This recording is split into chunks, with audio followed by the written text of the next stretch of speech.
देखिए, मस्जिद का नाम कुछ भी हो सकता है, मंदिर का नाम भी कुछ भी हो सकता है। बाबर लफ्ज़ कोई कानून के अंदर गुनाह नहीं है कि बाबर का नाम रखा नहीं जा सकता है।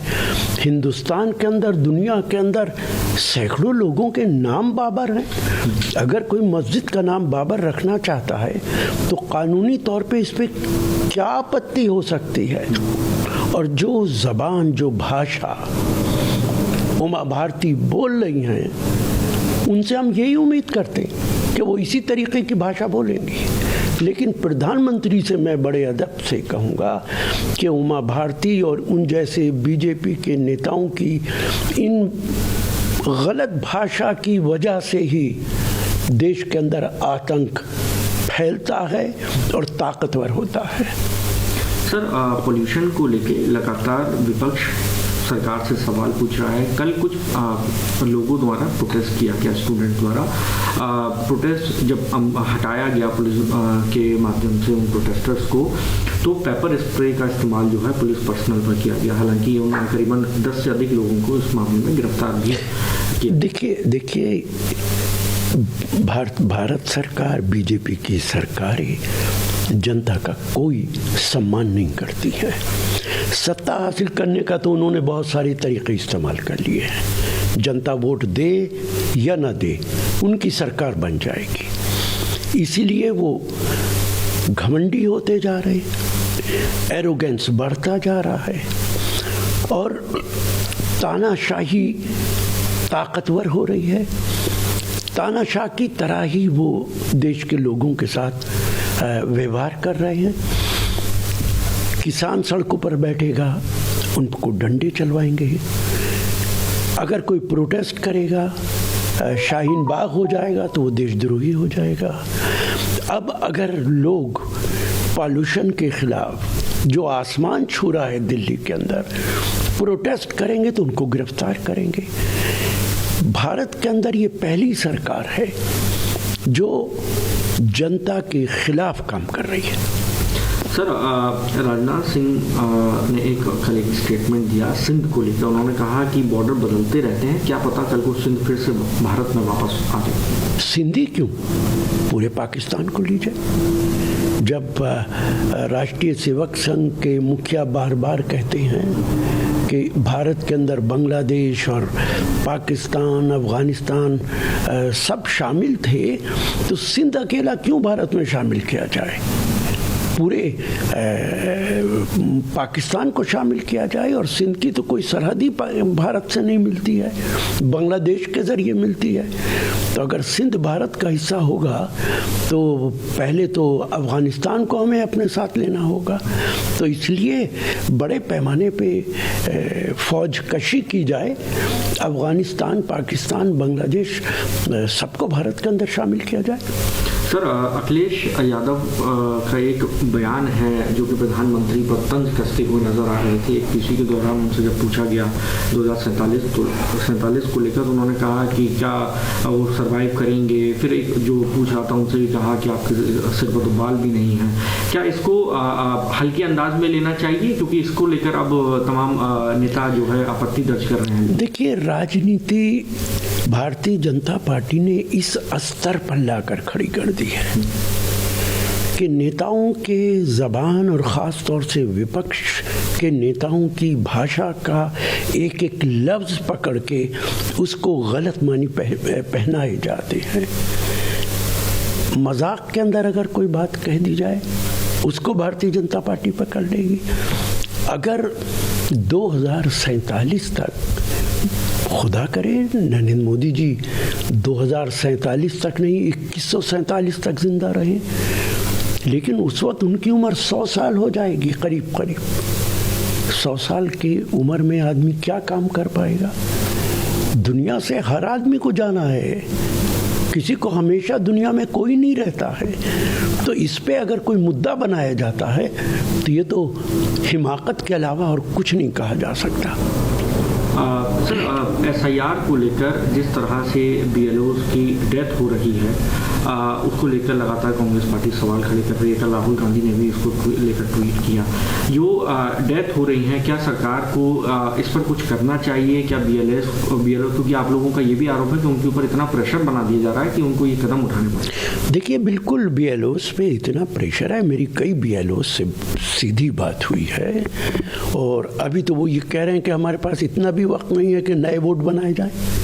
अभी तो हम इसी पे कंसंट्रेट कर रहे हैं कि जो पुरानी लिस्ट है उसको किस तरीके से रिव्यू करें और उसको किस तरह ठीक करें। 1 महीने का वक्त है। मेरी समझ से बाहर है कि इलेक्शन कमीशन इतनी जल्दी में क्यों है कि 1 महीने के अंदर ये सारा काम कर दिया जाए। अगर BLO पे दबाव बनेगा तो निश्चित तौर से वोटर लिस्ट सही नहीं बन सकती है और शायद इलेक्शन कमीशन का यही मकसद है कि वोटर लिस्ट ठीक ना बन पाए। जल्द अज जल्द जिनके वोट काटने उनके काट दिए जाएं। सर, लगातार कर्नाटका के अंदर CM पद को लेकर खींचतान बनी हुई है। हालांकि लगातार ये कांग्रेस पार्टी की ओर से कहा जा रहा है कि इस तरह की कोई बातचीत नहीं है। मल्लिकार्जुन खड़गे खुद ये कहा मीडिया कर्मियों से जब बेंगलोर में अपने घर के बाहर खड़े थे कि हाईकमान इसको लेकर फैसला करेगा। आपको क्या लगता है, कर्नाटका में क्या सब कुछ ठीक है या रिशफल होना ज़रूरी है? देखिए, कर्नाटका में जो भी कुछ है उसको जल्द से जल्द कांग्रेस पार्टी को हल करना चाहिए। हमारा दुश्मन भारतीय जनता पार्टी है। भारतीय जनता पार्टी को ऐसे मौके नहीं देने चाहिए जिससे वो हमारी कमजोरियों का फायदा उठा सके। सर, इसके अलावा मोहन भागवत ने एक बयान दिया है। उन्होंने कहा कि भारत दुनिया के लिए सबसे बड़ा सहारा था, हमारा देश पूरे विश्व का विश्व गुरु था, लेकिन हमें गुलामी में रहना पड़ा। आक्रमणकारियों ने हमें पैरों तले रौंद दिया था। अब राम मंदिर का झंडा फहराने वाला है। ये तब भी भारत था और अब भी भारत है। मुझे ताज्जुब है, मोहन भागवत ये तो बताएं कि कब था वो पूरी दुनिया के लिए। वो युग तो बताएं, वो समय तो बताएं कि भारत कब था। भारत जितना ताकतवर मुगलों के ज़माने में था इतना कभी नहीं रहा है। जितनी GDP भारत के ज़माने में थी, ख़ास तौर से अकबर के ज़माने में थी, इतनी GDP तो कभी भारत की रही ही नहीं है। मोहन भागवत जी को ये बताना चाहिए। सिर्फ भाषण देने से कोई फ़र्क नहीं पड़ेगा।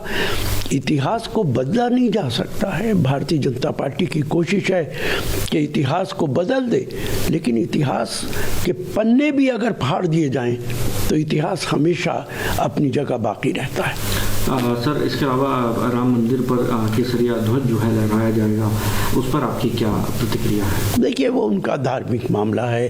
किस रंग का झंडा वो मंदिर पे फहराते हैं ये उनका अपना मसला है कि जो जिस रंग की वो इज्जत करते हों, जिस झंडे की इज्जत करते हों, उसको वो फहराएंगे और ये उनका अंदरूनी मामला है, धार्मिक मामला है, इसलिए इस पर मैं कोई टिप्पणी नहीं करता हूँ। जस्टिस सूर्यकांत आज शपथ लेंगे CBI की। सर, देखिए, हम उम्मीद करते हैं कि जस्टिस सूर्यकांत की शपथ लेने के बाद वो जुडिशरी की इज्जत को बहाल करेंगे।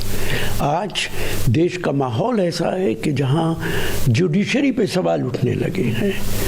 कोई जज विश्व हिंदू परिषद की मीटिंग में चला जाता है, कोई इस्तीफा दे के BJP ज्वाइन कर लेता है, कोई रिटायरमेंट के बाद अपने ही दिए हुए जजमेंट के खिलाफ बोलने लगता है। तो मुझे उम्मीद है कि सूर्यकांत जी इन तमाम मसलों को, समस्याओं का समाधान करेंगे तो जुडिशरी की इज्जत और इंडिपेंडेंस उसको बहाल करेंगे। सर, CBI गवाही ने कल अपने आवास पर कुछ मीडिया कर्मियों को बुलाया और बातचीत में उन्होंने अपने 20 नवंबर वाले फैसले पर, जो गवर्नर और राष्ट्रपति के समय सीमा से जुड़े हुए मामले पर, उन्होंने कहा कि जो फैसला सुनाया गया था वो पूरी तरह संतुलित है और गवर्नर राष्ट्रपति के बिलों की निपटारे की कोई तय सीमा नहीं लगाई जा सकती। साथ ही उन्होंने ये भी कहा कि किसी बिल को अनिश्चित काल तक जो है पेंडिंग नहीं रखा जा सकता। देखिए, दो बातें। एक तो उनकी प्रेस कॉन्फ्रेंस का कोई मतलब नहीं है।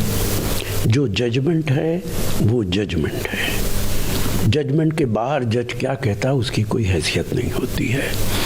रहा सवाल इसका कि उसके लिए वक्त का तयन नहीं किया जा सकता, समय को निश्चित नहीं किया जा सकता, और साथ साथ ये भी कह रहे हैं कि हमेशा के लिए पेंडिंग नहीं रखा जा सकता है। ये दोनों कंट्राडिक्टरी बातें हैं।